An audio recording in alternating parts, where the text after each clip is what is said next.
স্টোরিজের ভুবনে আপনাকে অভিনন্দন।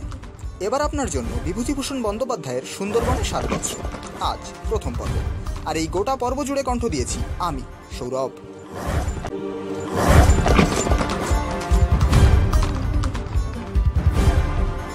মাঘ মাসে মকর সংক্রান্তি উপলক্ষে সাগরদ্বীপে প্রতি বৎসরই একটি খুব বড় রকমের মেলা বসিয়া থাকে। মকর সংক্রান্তিতে গঙ্গাসাগর স্নান করিতে তখন নানা দেশের লোক আসিয়া জড়ো হয়। এই স্থানে সমুদ্রের সহিত গঙ্গার মিলন হইয়াছে, এই জন্য ইহা একটি তীর্থস্থান।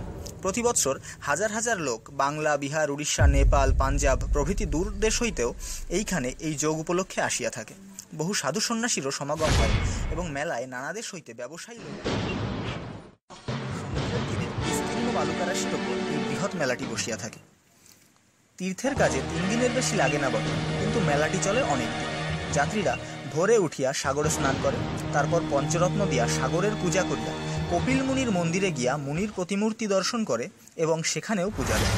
মন্দিরের বাহিরে একটি বটগাছ আছে, তাহার তলায় রাম এবং হনুমানের এবং কপিল মুনিরও একটি মূর্তি দেখতে পাওয়া যায়। মন্দিরের পেছনে একটি কুণ্ড আছে, তাহার নাম সীতাকুণ্ড। যাত্রীরা পাণ্ডাদিগকে পয়সা দিয়া এই কুণ্ডের 1 বিন্দু জল প্রত্যেকেই পান করিয়া থাকে। কপিল মুনির মন্দিরের ভেতরে যাইতেও প্রত্যেক যাত্রীকে 4 আনা করিয়া দিতে হয়। পূর্বেই বলিয়াছি, সমুদ্রের তীরে বিস্তীর্ণ বালুকারাশির ওপর এই মেলাটি বসিয়া থাকে। মেলার জন্য যে সমস্ত কুড়ে ঘর তোলা হয়, তাহা ছাড়া কোনো ঘরবাড়ি এখানে নাই। অন্তত আমরা যে সময়ের কথা লিখিতেছি সে সময়ে দেখি নাই। সুতরাং নৌকা ভিন্ন অন্য কোনো আশ্রয় যাত্রীদিগের ছিল না।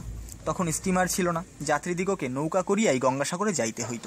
কিন্তু সেই তীর্থস্থানে নৌকায় বাস করা অপেক্ষা সেই অনাবৃত বালুকারাশির ওপর শয়ন করিয়া রাত্রিযাপন করায় বেশি পুণ্য বলিয়া অনেকে তাহাই করিত। তীর্থস্থানে অনেকে যেমন পুণ্য সঞ্চয় করিতে যায়, তেমনি অনেকে আবার কুমতলবেও গিয়া থাকে। একদিকে যেমন সাধু সন্ন্যাসীরা আসে, অন্যদিকে তেমনি চোর ডাকাতেরও অভাব থাকে না। আমরা যে সময়ের কথা লিখিতেছি সে সময়ে দেশে চোর ডাকাতের অত্যন্ত উপদ্রব ছিল। তখন আমার বয়স বড় বেশি নয়। আমি দাদা মহাশয়ের সহিত গঙ্গাসাগরে গিয়াছিলাম। দাদা মহাশয় সাগরে গিয়াছিলেন পুণ্য স্নানে, আমি গিয়েছিলাম মেলা দেখতে। বাড়ির কাহারও ইচ্ছা ছিল না যে আমি যাই, এবং দাদা মহাশয়ও আমাকে প্রথমটায় সঙ্গে লইয়া যাইতে রাজি হন না। কিন্তু আমি জেদ ধরিয়া বসিলাম, যাইবই। জানিতাম আমার আবদার কখনোই অপূর্ণ থাকে না। যখনই যে আবদার করিতাম তাহা যতই অসঙ্গত বা যতই অসম্ভব হোক না কেন, অপূর্ণ থাকিত না। তাহার ফল এই দাঁড়াইয়াছিল যে ন্যায্য আবদার ছাড়িয়া ক্রমে আমি নানা প্রকার অন্যায় আবদার করিতে সাহসী হইয়াছিলাম। যদি প্রথম হইতেই আমার জেদ বজায় না রাখিত, যদি প্রথম হইতে একটু শাসন করিত, তাহলে আমি অত আবদারই হইতাম না। কিন্তু যখন দেখিলাম আমি যখনই যে জেদ করি তাহাই বজায়া থাকে, যে আবদার করি তাহাই পূর্ণ হয়, আমি তো জেদ ধরিয়া বসিলাম, যাইবই। হইলেও তাহাই। দাদা মহাশয় আমাকে ফেলিয়া যাইতে পারিলেন না। যথাসময়ে গঙ্গাসাগরে আমাদের বজরা আসিয়া ঠেকিল। সাগর যাত্রীদের নৌকাগুলি যেখানে সারি বাঁধা ছিল, আমাদের বজরা সেইখানে বাঁধা হইল। ছোট বড় অনেকগুলি নৌকা সেখানে ছিল বটে, কিন্তু বজরা আর একখানিও ছিল না। তাই আমাদের বজরা লাগিবা মাত্র দলে দলে লোক আসিয়া আমাদের বজরা দেখিতে লাগিল। যাহাদের কাজকর্ম আছে তাহারা একটু দেখিয়াই চলিয়া গেল, আর যাহাদের কাজকর্ম নাই তাহারা দাঁড়াইয়া দাঁড়াইয়া শেষে বসিল। বসিয়া বসিয়া বজরার আকৃতি সৌন্দর্য সম্বন্ধে অনেক সমালোচনা করিল। বজরার মালিক যে একজন খুব বড় লোক সে সম্বন্ধে সকলেই একমত হইল, এবং একজন যে খুব বড় লোক সাগর স্নানে আসিয়াছেন আমরা বজরা হইতে বাহির হইয়া দেখিলাম বহু নিষ্কর্মা লোক এবং ভিক্ষুক বজরার কাছে জড়ো হইয়াছে। যাহা হোক, আমরা তীরে উঠিলাম।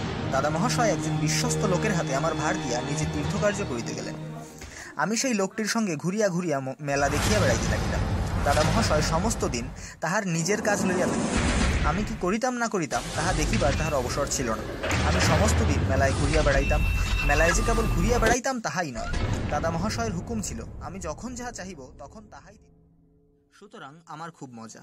আমি নাগরদোলায় চড়িতাম, যাহা খুশি কিনিতাম। 3 দিন কি আনন্দেই না কাটাইয়াছিলাম। কেবল সেই 3 দিনের মধ্যে মেলায় যে সমস্ত জিনিস আসিয়াছিল, এটা ওটা করিয়া তাহার প্রায় সমস্ত জিনিসের অন্তত একটি করিয়া আমি সংগ্রহ করিয়া লইলাম। আমার চলাফেরা এবং ভাবগতিক দেখিয়া সকল লোকই আমাকে লক্ষ্য করিত, এবং অনেক নিষ্কর্মা লোক আমার সঙ্গে ঘুরিয়া ঘুরিয়া বেড়াইত। আমরা যেদিন সেখানে পৌঁছিলাম তাহার পরদিন হইতে দেখিলাম মগের মতো চেহারার একটা লোক প্রায় সমস্ত দিনই আমাদের সঙ্গে ঘুরিল। কিন্তু সে লোকটি অন্যান্য লোকের মতো আমাদের কাছে বড় একটা আসে নাই, এবং আমাদের কাছে কোনো কিছু জিজ্ঞাসাও করে নাই। দূরে দূরে থাকিয়া আমাদিগকে লক্ষ্য করিতেছিল। পরদিন আমরা মেলায় গিয়া সে লোকটাকে আর দেখিতে পাইলাম না। কিন্তু একটি মগ বালক সেদিন আমাদের সঙ্গ লইল। সে ছিল আমার সমবয়সী, সুতরাং অতি অল্পকালের মধ্যেই তাহার সহিত আমার বেশ ভাব হইয়া গেল। মেলায় বেড়াইতে সে সেই স্থানের অনেক বিবরণ আমাদিগকে দিল, অনেক গল্প করিল এবং আমাদের বাড়িঘরের কথাও জিজ্ঞাসা করিল। ছেলেটিকে আমি মেলা হইতে অনেক জিনিস কিনিয়া দিলাম এবং সন্ধ্যার সময় বজরায় ফিরিলাম। মনে পড়ে ছেলেটি আমার সঙ্গে সঙ্গে বজরা পর্যন্ত আসিয়াছিল। আমি বজরায় উঠিলে সে ফিরিল। এই মগ বালকটির উপর আমার কেমন একটু মায়া হইয়াছিল। আমি বজরার ভেতরে যাইয়া সে চলিয়া গিয়াছে কিনা দেখিবার জন্য তীরের দিকে চাহিলাম। চাহিয়াই দেখি সেই বালকটি তীরের কিছু দূরে পূর্বদিনের সেই লোকটির সঙ্গে দাঁড়াইয়া কি যেন কথা বলিতেছে। মগ বালকটির উপর আমার সেদিন যেমন একটু মায়া জন্মিয়াছিল, সেই লোকটির প্রতিও তার পূর্বদিনে আমার কেমন একটা বিরক্তি জন্মিয়াছিল। তাই সেই মগ বালকটিকে লোকটার সহিত কথা বলিতে দেখিয়া আমার কেমন যেন।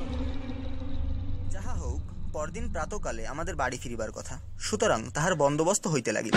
দাদা মহাশয় সন্ধ্যার সময় আসিয়া বলিয়া গেলেন যে তিনি সমস্ত রাত্রি কপিল মুনির মন্দিরে বসিয়া তপজপ করিবেন, ভোরে বজরায় ফিরিয়া আসিবেন এবং তখনই বজরা খোলা হইবে।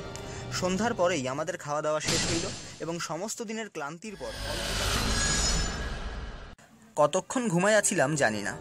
হঠাৎ কি একটা শব্দে আমার ঘুম ভাঙিয়া গেল। অন্ধকারে জাগিয়া অকারণেই কেমন যেন একটু ভয় ভয় করিতে লাগিল। রাত্রি প্রভাত হইয়াছে কিনা দেখিবার জন্য আমি বজরার একধারের জানালা তুলিয়া তীরের দিকে চাহিলাম, কিন্তু এ কি, তীর কোথায়? চাহিয়া দেখিলাম যতদূর দৃষ্টি যায় কেবল জল। নদীর দিকের জানালা খুলিয়াছি মনে করিয়া ফিরিয়া গিয়া অন্য দিকের জানালাটা খুলিলাম। দেখিলাম সেদিকেও তাহাই, চারিদিকে জল, কুল কিনারা নাই। বড় ভয় হইল। আমার যিনি অভিভাবক ছিলেন তাহাকে ডাকিলাম এবং তিনি উঠিলেন। তাহাকে সমস্ত বলিলাম। তিনি আমার কথা শুনিয়া বাহিরে গেলেন। গিয়া দেখিলেন সত্য সত্যই বজরা আর তীরের কাছে বাধা নাই, অকুল সমুদ্রে ভাসিতেছে। তিনি তৎক্ষণাৎ মাঝিদিগকে ডাকিয়া তুলিলেন। তিনি মনে করিয়াছিলেন বুঝি কোনো প্রকারে বজরার বাঁধন খুলিয়া গিয়াছে এবং সেই জন্যই বজরা স্রোতে ভাসিয়া চলিয়াছে। মাঝিরা তাড়াতাড়ি উঠিল এবং উঠিয়াই যাহা দেখিল তাহাতে একটু ভীত হইল।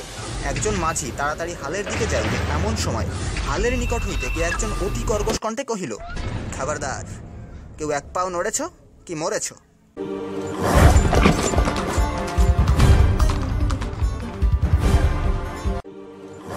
শুনছিলেন সুন্দরবনে 7 বছরের প্রথম পর্ব। পরবর্তী পর্বের কাজ শুরু হয়েছে। আপনার মূল্যবান মতামত, অভিযোগ বা পরামর্শ ছেড়ে যান কমেন্ট বক্সে। কেননা আপনার গল্প শোনার অভিজ্ঞতাকে আরও বেশি রোমাঞ্চকর করে তোলাই অডিও স্টোরিজের প্রধান লক্ষ্য। ধন্যবাদ।